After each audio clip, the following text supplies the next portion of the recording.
Welcome, friends and Potterheads. We are in the Order of the Phoenix, Chapter 5, the Order of the Phoenix. And in this chapter, there's a lot of back and forth confusion stuff, and it reminds me of being a teenager.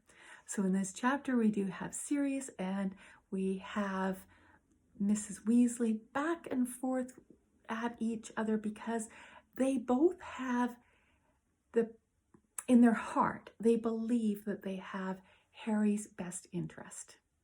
And in their heart, they believe that they're doing what is best for Harry. But at the same time, they have differing opinions of what is best for Harry. And it gets even more complicated when they get discussing where Harry is in his maturity. He's no longer a child, but he's not really an adult either. And those are our teen years. In our teen years, there is so much confusion and so many differing opinions and thoughts about who we are and where we are in our development. So as a teenager, and for those of you that are going through this, you're going to have lots of experiences where there's a lot of conflict. You're not a child. I get it. You're not a child. You're not an adult either. And our brains are still going through a lot of redevelopment in this stage. And there's a lot of people that have our interest at heart.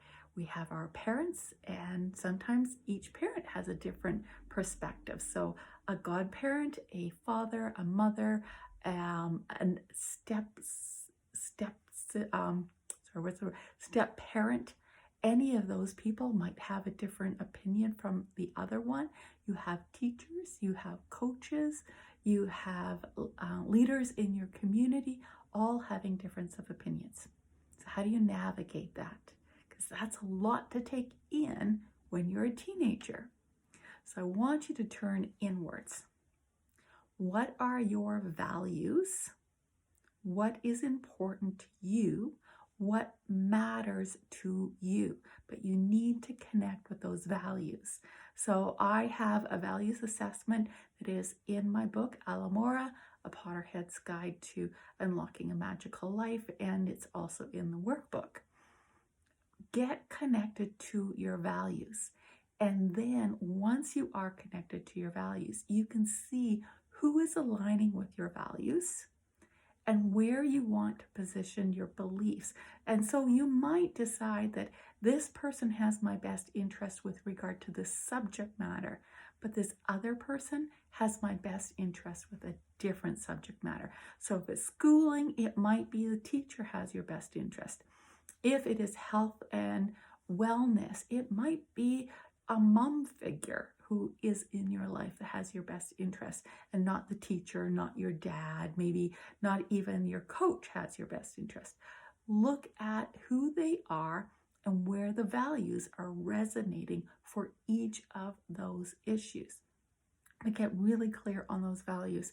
And if you need some support in understanding your values and how to determine who has your best interest at that point in time, in that moment, in that subject matter, give me a shout. We can help work through those things. That's what coaching allows you to do. I don't tell you what the answer is. We discover what your answer is, because it's your answer that matters.